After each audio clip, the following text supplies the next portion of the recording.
Hey, peace, everybody. What's good? It's your man, Willie Green. We're here in Brooklyn in my studio, The Greenhouse. We're here with Produce Like a Pro, and I want to talk to y'all for a second. All right, there's a lot of information out there on how to mix, but there's not as much out there on how to begin and end your mix. And as any sports fan knows, the way that you begin and end the game, that's winning time.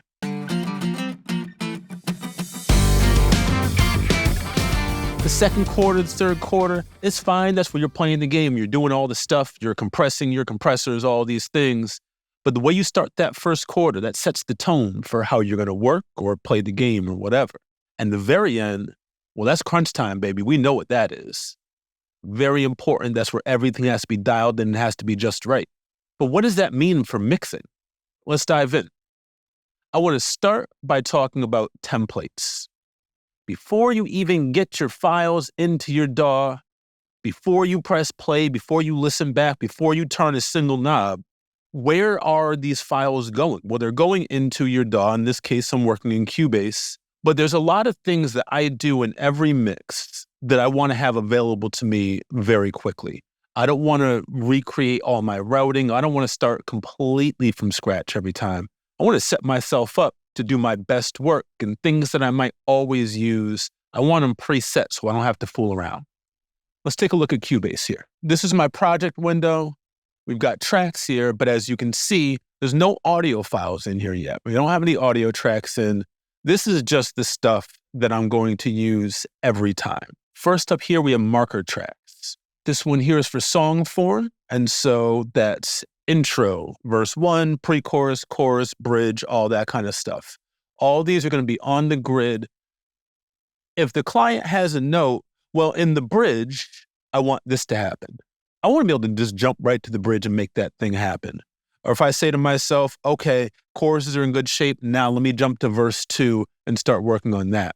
I don't want to look at the timeline and try to look at the files and figure out where is what. No, I want something that says verse 2 when I can double click on it and I go there. What I want to do with my template is I want to take all of the technical thinking off of the table as much as possible. I want to do that ahead of time. So when I'm mixing, I'm just working artistically. I'm not doing all the kind of tedious stuff. So I'm going to set up my song form markers off the jump, right? If I have any notes, I want to remind myself, tune this line in the second verse, or add distortion to bass here. This notes marker track, I activate that. I can drop a marker. I can name it distortion. Boom. Now I'll remember that for when I need it, okay? And so that's always in my template. I make a lot of rap music. People tend to have foul mouths. I might need a clean track. I might need a radio edit. So I've got this marker track. I'll listen through, drop my markers as I go, curse there, bleep that, mute this. And then at the end, when I'm done with my mix, I go back, edit those vocals. I'm in good shape. Got a time signature track here. Maybe the song's in 6/4. Maybe it's in 5/4. Who knows? I want to be able to put that in. I can set my tempo, but if I need a tempo track, I can put my tempo track in right there as well. And so now these are things I'm going to use in every mix. I want to have them there, ready to go. Even without any audio files in here, I have certain tendencies. We're humans. We're creatures of habit. I know I am. Let's jump over to the mixer window here. On any given mix, I may want some kind of reverb. So I've got a room here. This has got the soft tube TSAR. Nice reverb. It's neutral. I'm kind of starting with neutral things. If I need something very specific, I can switch, but I want to give myself a neutral palette to start with. This is a nice flexible reverb. We can do a lot of things. It'll get me where I need to go in a pinch. I like to have a slap delay available. I use that in place of reverb sometimes if I want to imply space, but not have all the verb going on. So I've got a slap delay. This is the Fab Filter Timeless 3. The specific plugins aren't what's important here. These are things that I go to. Whatever you use to get your sound, put that in here. I always want an eighth note delay and a quarter note delay in my session. Those are just common delay times. I use a lot of delay. I like that. And those are common times that I would use. So I've got Echo Boy in here from Sound Toys, from my eighth and from my quarter. And then lastly, I've got the Eventide H90. That's a hardware piece that's on my desk over here. And so I send out of my interface into that and it comes back in. So I've got that set up here. So these are effects that I'm probably going to use. I can always add more. I may not have to use these, but these are the common things I kind of go to. So I want them ready to go for whenever I might need them instead of, oh, well, let me call up this delay. Oh, what do I use? Okay, Echo Boy. Let me put that in. How do I usually use it? I don't have to think all that stuff. It's already there. I just turn up the send and I've got delay. These here, these purple tracks here, these are my aux returns. Next door, these golden tracks here, these are groups and these are subgroups. So let's say I've got a record with a full band and we've got a live drum kit. All of my drum tracks are going to be routed to my drum bus. Makes sense, right? It's a good place for them to go. Same thing, doesn't have to be acoustic drums. If I've got program drums, they're all going to wind up here, right? So I can compress them together. I can EQ them together. Instead of looking at my drums as just all separate pieces, I can also affect them as a group, as a whole. I want that flexibility. Subs, that basses, subsynths, 808s, anything that lives down there in that low register will go here. Music is basically everything that's not drums or bass. Apologies to my drummers and bass players out there, but for lack of a better term, music is everywhere else. And I may add things. If I've got guitars, if I've got 3 guitar tracks, I may subgroup those and then send those to the music bus. But I want everything getting here. We'll get to why in a minute. Lead vocals, go to leads. That makes sense. Backgrounds go to backgrounds. And then all my chorus vocals go to the chorus. All of these golden tracks here then get further submixed into these 3 red tracks right here. All my instrumental tracks and subgroups wind up in the instrumental bus. Again, great place for it. Vocals go to Vox, and then all of my effects returns go to the effects bus. Generally, I leave that at 0. If you start moving that, you can adjust how wet or dry your mix is, but that's all of your effects. That you can get yourself into trouble affecting that too much. I generally leave it there, but I have it on a bus because these 3 subgroups now, these buses are going out of my computer and into my rack. I've got a Neve summing mixer that's going to sum these things for me, right? If I wasn't using the summing mixer, these would just go to my stereo bus and my DAW. I just like Neve and I'm being fancy. The return of the summing mixer comes back to my stereo out, my stereo bus, my mix bus, my 2 bus. There's different names, but they're all names for the same thing. The last group that your entire mix comes into to be combined, right? We'll call it mix bus today. So this is my mix bus and everything comes back. So the sum return that you see here, that's the return from my summing mixer.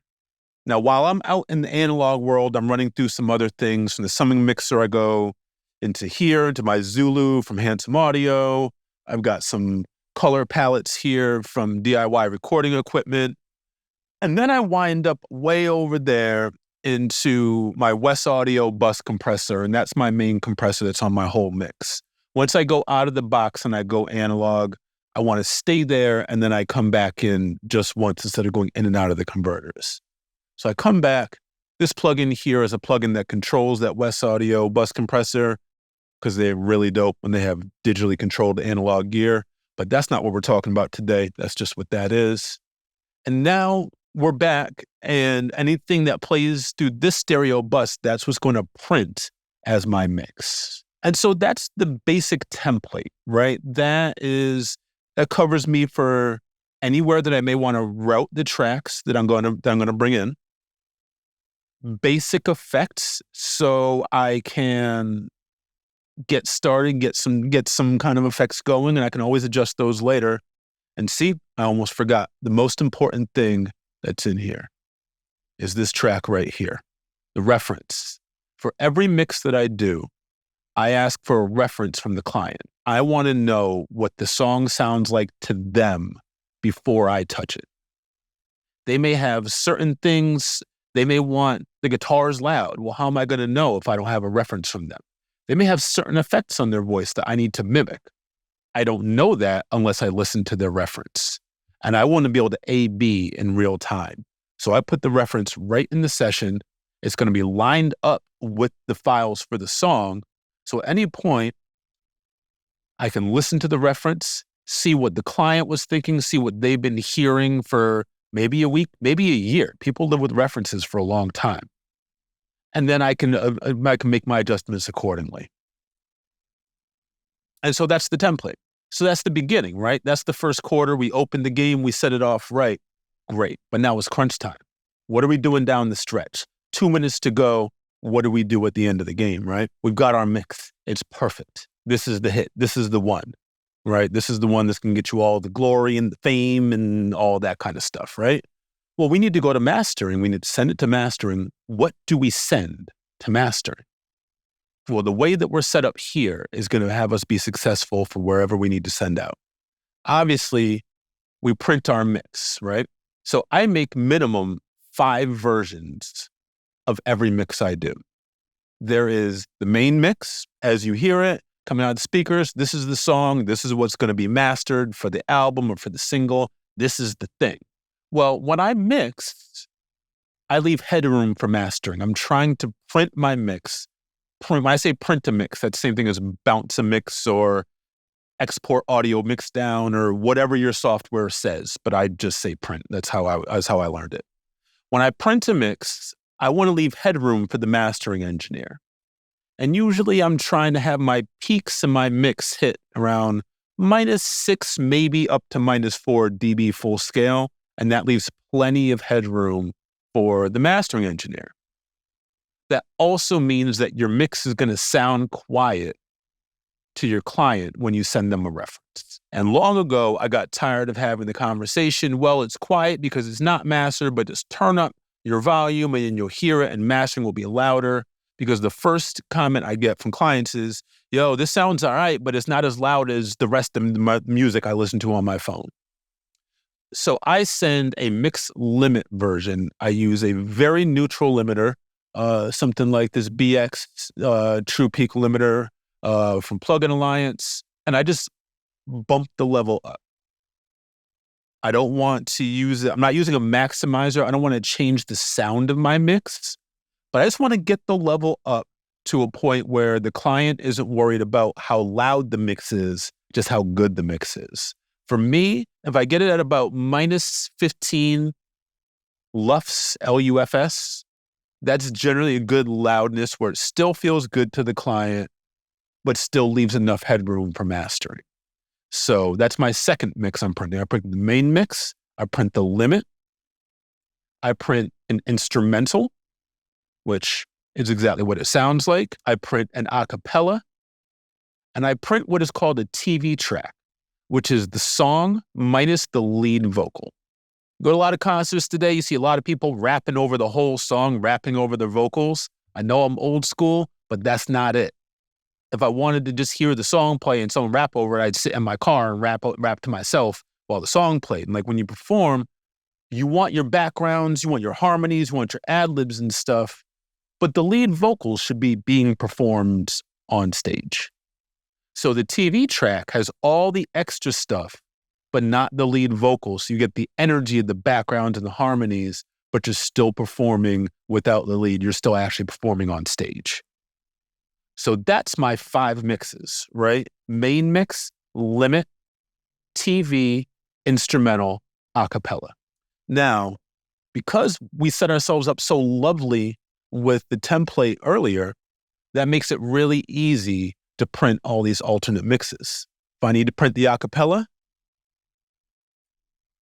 I mute the instrumental bus. Then I bounce and I've got an acapella.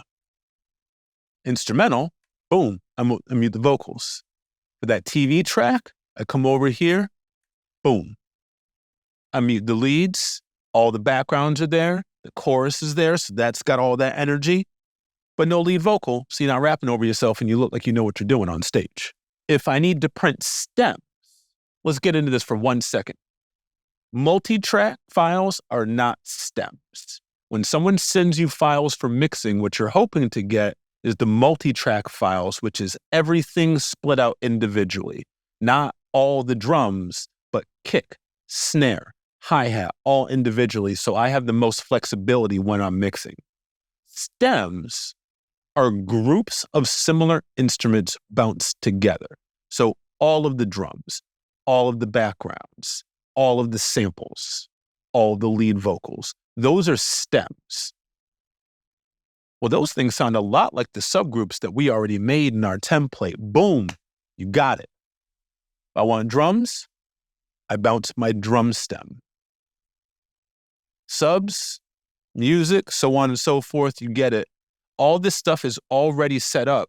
So when I import my tracks, I route them to the right subgroup, and I'm off and I'm running. And when it's time to finish up at the end, when it's crunch time, I've already set myself up for success. I'm not figuring it out in real time.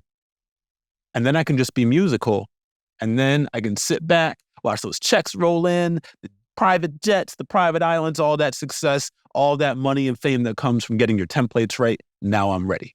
So these are just a few things that you can do to get the technical stuff out of your way and just focus on being creative and musical in your mixes. Get your templates set, and don't forget to print all of your alternate mixes. What you don't want when it's time for them to go to mastering is people looking around for you. Oh, I didn't get an instrumental. Oh, well, I got to call Green. Well, he's on his private island from that last record that he mixed. No, I don't want anybody looking for me on my private island. I want everything ready to go. And so I deliver everything to the artist. They're thankful. The mastering engineer is thankful. The label is thankful. The fans are thankful. And I can go back and chill on my private island and feel good about life. So that's it for today. Tune in for more from me, Willie Green, more from Produce Like a Pro and Pro Mix Academy. I got a mix clinic over there where you can see how I'm working this template and what I actually do with the template in the mix. Check that out over there. My name is Willie Green, and I'll catch you next time. Peace.